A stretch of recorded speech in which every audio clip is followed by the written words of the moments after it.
So investors are looking up for diversification in the portfolio, and what one needs to understand is what kind of risk appetite do you have and what's the kind of understanding you have for diversification. And today, when we talk about having diversification in your portfolio, that's over and above your core portfolio. And the fund in focus will be a business cycle fund. Let's talk about ICICI Business Cycle Fund, and for this I have Anish Tawakley, co-CIO, Equity ICICI Pro AMC, and Anish, good evening and welcome to the show. Thank you so much for taking time out today. Before we get into the nitty-gritties of your fund, Anish, I really want to understand the kind of a fund is a business cycle fund. How would you like to define a business cycle fund? So thanks, Kavita, for having me on the show. In simple terms, the fund is basically a sector selection fund. So the idea is we select sectors that we like and we leave out a few sectors. Now, how do we select the sectors? We select the sectors based on our view of the economy over the next 2 to 3 years. And I want to clarify, it's not a 10-year or a 20-year view. It's how we think the economy will perform over the next, say, 2 to 5 years. Now, because that is what an economic cycle is. In economic cycle, sometimes an economy is in a boom, sometimes it's in a slump. When it's in a boom, the sectors that do well are discretionary sectors like automobiles, capital goods.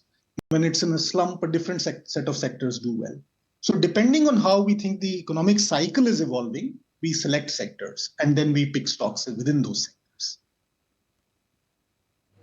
All right, so let's talk about the kind of sectors you have in your portfolio right now. Anish, what the details say that we've got.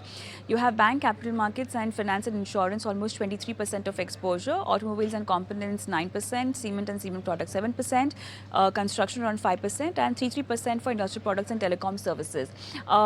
Could you also tell us the reason why you are so bullish on banking and overall the BFSI sector, if I can say? Actually, banking sector is a very large part of the index. So Sure. while it might be 25 or 24% may look large, actually it's an underweight position. And within the financial services sector, the way the fund is positioned is it's positively biased on insurance and asset managers, but it's significantly underweight banks. Our logic for being significantly underweight banks was that we felt that the competition for deposits is very high, and that will limit the upside in the banking space. In contrast, because we have a positive view on the economy, we felt asset managers and insurance companies, which are other intermediaries, right? Banks are one set of intermediaries. The other set is asset managers and insurance companies. We felt that the risk-return trade-off is good in the insurance companies and asset managers. So we are overweight those, but we're underweight banks. All right, but talking about your selection of sectors, what's the kind of trajectory you're looking at, as far as economic growth is concerned, and considering those triggers, you've added these sectors in the portfolio? Anish. Yeah. So the way, if I was to take you back a little bit, right? 3 years back, the economy was in a very deep slump. That's when we launched this fund. And when the housing market started picking up, right, we realized we were early in spotting that the economic recovery will build momentum. So we positioned the portfolio for a strong economic recovery, and that has played out. So we've had these sectors with some adjustments for a while now. Capital goods, we've been very early, very large. We've had insurance companies. We had banks, but we reduced banks once the competitive environment deteriorated. And we picked automobiles and cement. All of these sectors we were early in. We are watching now how the economic momentum sustains.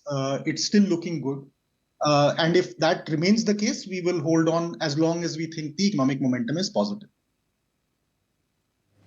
Sure. Now, going forward, I really want to understand the kind of sectors which are on radar for you. This could be the current holdings and current sector interest that we are looking at as far as the fund portfolio is concerned. But obviously there are near-term triggers like we have the budget, and later on we also have we are expecting a lot from the budget. So looking at those kind of expectations, critical policy announcements, the continuity of the reforms, are you also looking at a few sectors which are on your radar and maybe, will be a part of this portfolio going ahead? See, the way I see it, right now the market is not cheap, and particularly the small and mid-cap space is not cheap, right? So at this point, right, a lot of our focus is also on capital protection and not necessarily on chasing returns everywhere.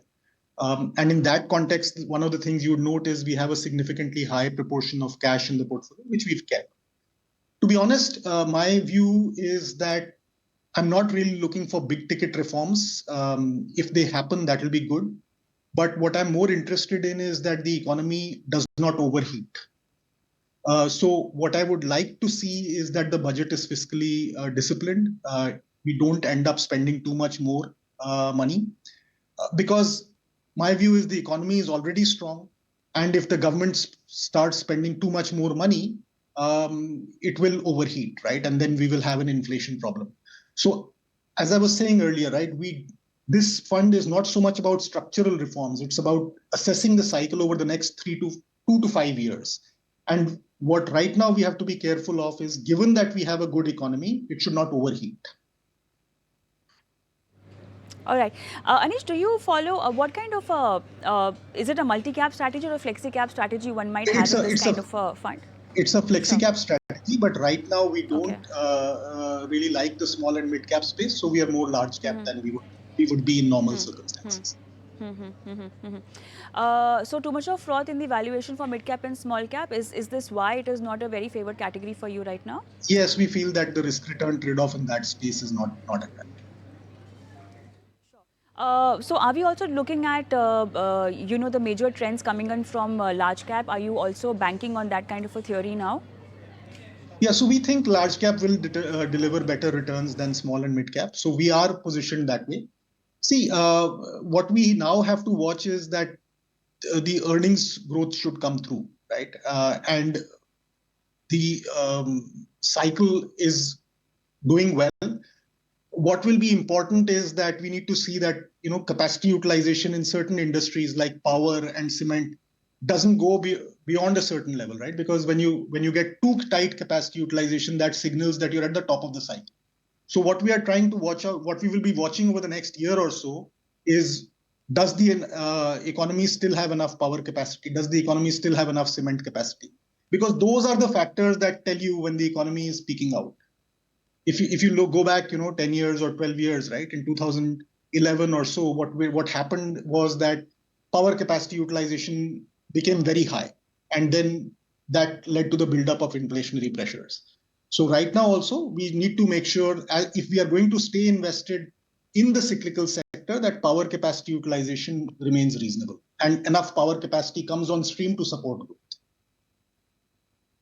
Anish, for the talking about banking, are you bullish on private banking or PSU banking, and what's the reason? No, we are underweight banks. Actually, we are underweight both sets of banks. And the reason is clearly that deposit competition is very, very intense. Also, we are concerned about, some stress emerging in unsecured personal loans. I think the RBI has also flagged that. So we are underweight both private and public sectors. Sure. All right. So, we usually educate our viewers not to have any kind of return expectations, and looking at past returns is definitely not the way to go ahead in a particular fund. But returns is the first thing that, anyone looks at. So far, we've seen that you've given stupendous performance in terms of returns. But then can we expect the same kind of performance, and what should be our expectation setting, if I can call that, when it comes to returns from your fund? I'm not allowed to give any return expectations as compliance requirements, and I'll stick to that. But yes, look, this is a fund that does take high deviations. So it is, amongst all the funds that we have, it is a more aggressive product. Right? So it is for investors who have some experience in the capital markets in the past.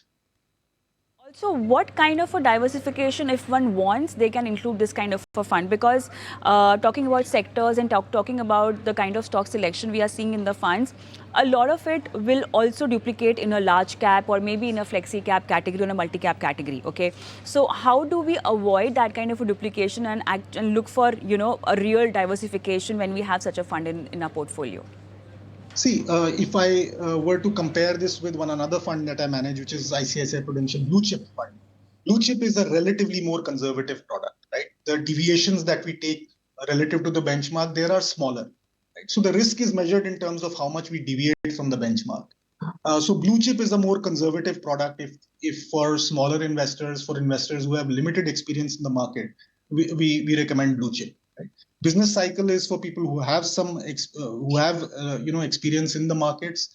It is a more aggressive product, and we target it for people who have a larger corpus to invest. And if you have a larger corpus to invest, it's a good fund to invest.